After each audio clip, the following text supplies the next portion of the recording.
Bonjour. Alors, cette capsule va porter sur l'aspect mathématique ou la formulation mathématique d'un arbre de décision ou de classification.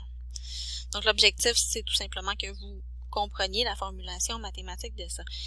Dans les 3 capsules précédentes, on l'a regardé de façon assez intuitive, si on veut.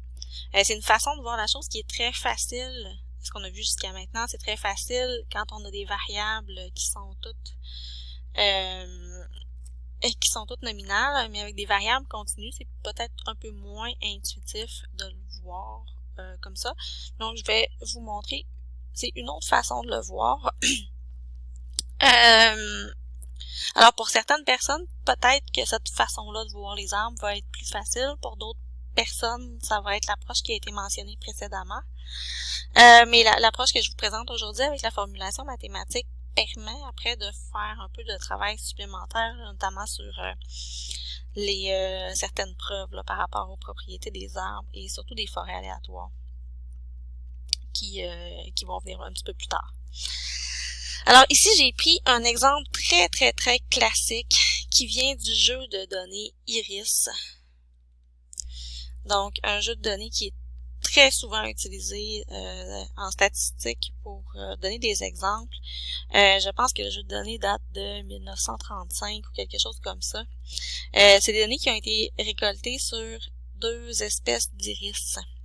Alors, les iris 3, en fait, mais j'en ai enlevé une pour faciliter l'interprétation pour l'exemple.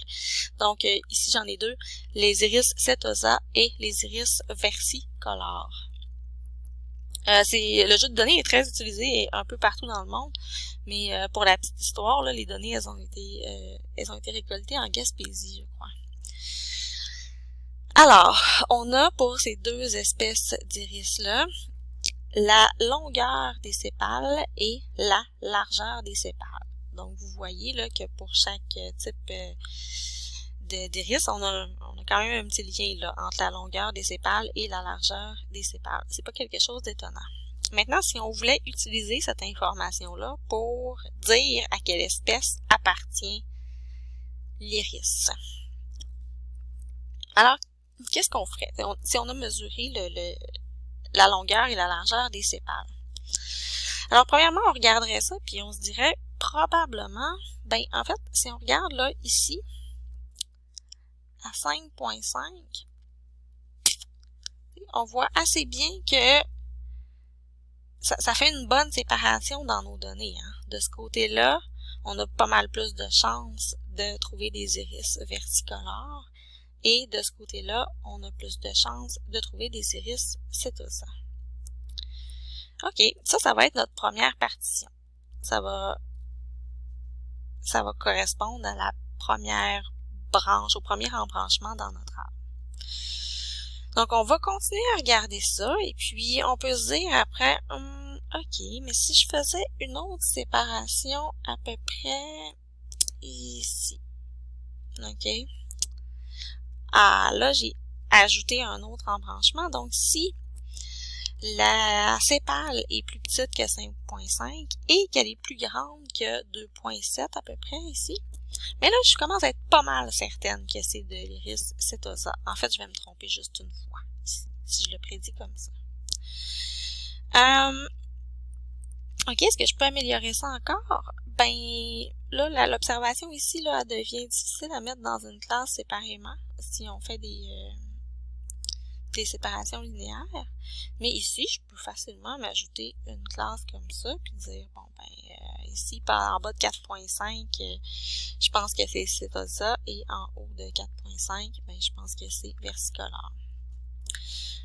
OK, si on regarde de l'autre côté de notre embranchement, donc de ce côté-ci de notre embranchement, de notre premier embranchement, là, c'est assez facile. Regardez, si je trace une ligne ici,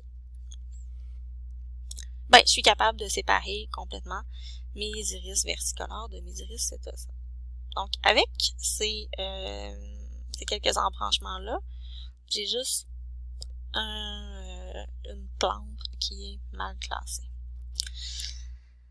Alors, de cette façon-là, on peut voir que de faire des arbres, de séparer successivement comme ça les données, ça nous donne une partition de notre espace.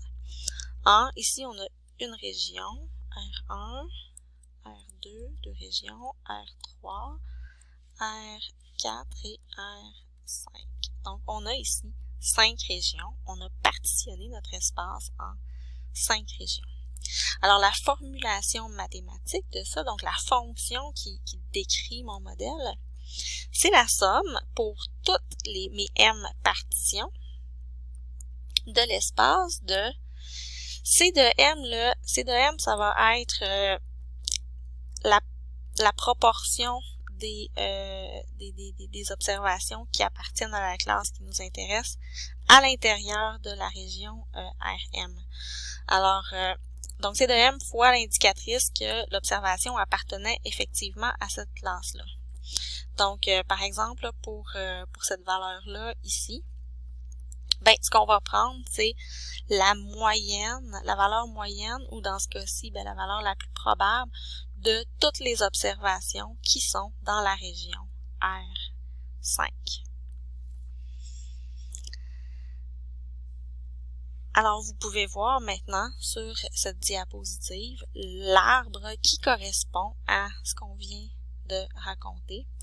Et vous voyez qu'on a des nœuds purs à peu près partout, ici, sauf ici, et ça correspond, si on vient là, à cette observation-là, qui n'est pas tout à fait, qui n'est pas bien classée. Alors voilà pour la formulation mathématique du problème.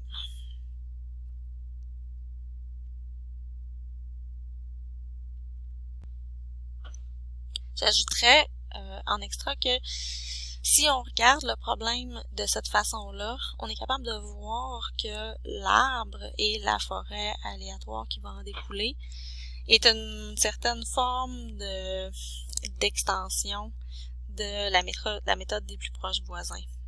Donc, on va se baser finalement sur les plus proches voisins, mais ça nous permet en fait de trouver c'est qui les plus proches voisins à choisir là, pour faire notre prédiction.